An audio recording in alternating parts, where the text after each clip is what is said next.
para hakim yang arif lagi bijaksana, guru-guru yang dihormati, serta pelajar-pelajar yang dikasihi sekalian. Naik beca pergi meronda diri bersukaria. Banyak membaca, mempertajamkan minda. Itulah ciri insan berjaya. Nama diberi Teh Shu Yin dari kelas 4S1 yang sedang menuntut ilmu di Sekolah Menengah Jenis Kebangsaan Poilang.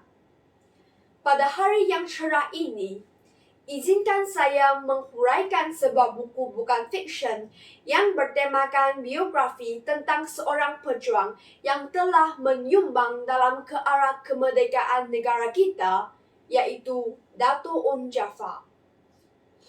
Buku ini pertama dicetak pada tahun 2004 yang diterbit oleh Associated Educational Distribution Sendirian Berhad. Walaupun buku ini hanya mengandungi 56 muka surat, tetapi ia telah menghuraikan kisah perjuangan Dato' Onn Jaafar secara terperinci dan keseluruhan. Secara ringkasnya, Dato' Onn Jaafar dilahirkan di Johor Bahru pada tahun 1895. Beliau menuntut pembelajaran di sekolah rendah di England, lalu menyambung pelajaran selepas pulang ke Tanah Melayu di Kolej Melayu Kuala Kangsar, Perak. Setelah penamatan pengajian di Kuala Kangsar, beliau bekerja sebagai kerani pelatih di Pejabat Setiausaha Kerajaan Negeri. Ciri-ciri kepimpinan turut menyebabkan beliau dilantik sebagai Ahli Majlis Mesyuarat Negeri Johor oleh Sultan Ibrahim. Selepas Jepun mengundur dari Tanah Melayu, pihak British telah menyatukan negeri-negeri Melayu sebelumnya dan membubuhkan sistem pentadbiran yang baharu, yaitu Malayan Union.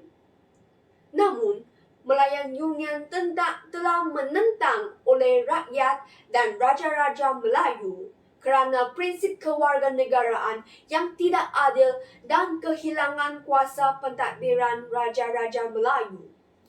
Oleh itu, Dato' Onn Jaafar telah menubuhkan Pertubuhan Kebangsaan Melayu Bersatu, yaitu UMNO.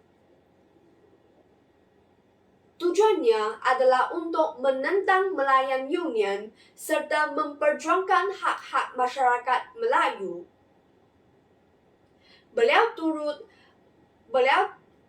turut mengumumkan kongres daripada gabungan beberapa persatuan Melayu untuk menggagalkan Malayan Union. Dato' Onn Jaafar merupakan salah seorang pencetus utama Parti Perikatan pada tahun 1951.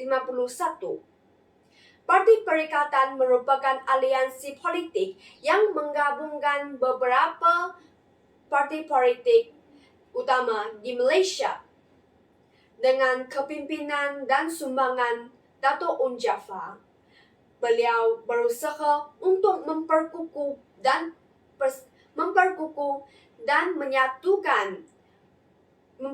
kestabilan politik di Malaysia. Selepas itu, Dato' Onn Jaafar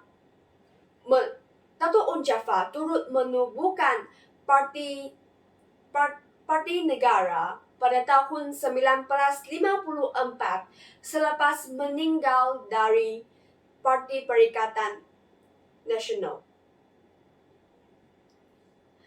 Beliau mencipta parti ini dengan matlamat untuk mengatasi isu-isu perkauman dan membina negara yang berbilang bangsa secara harmoni. Sungguh pun ada di antara kita yang berlainan fikiran dan pefahaman serta berlainan kedudukan dan taraf.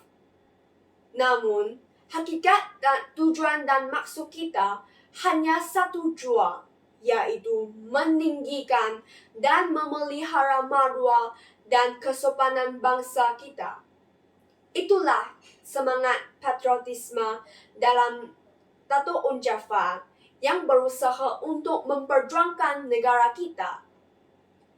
Buku ini telah memberikan pengajaran bahawa kita haruslah menghargai keamanan negara yang ada pada hari ini dan tekun dalam usaha untuk memimpin negara ke arah kegemilangan, supaya meneruskan semangat patriotisme Dato' Un Jafar yang berusaha untuk menuntut kemerdekaan negara kita dan juga mencapai perpaduan dalam kalangan rakyat Malaysia.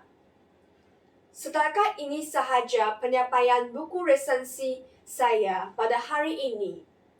Bangsa membaca, bangsa berjaya.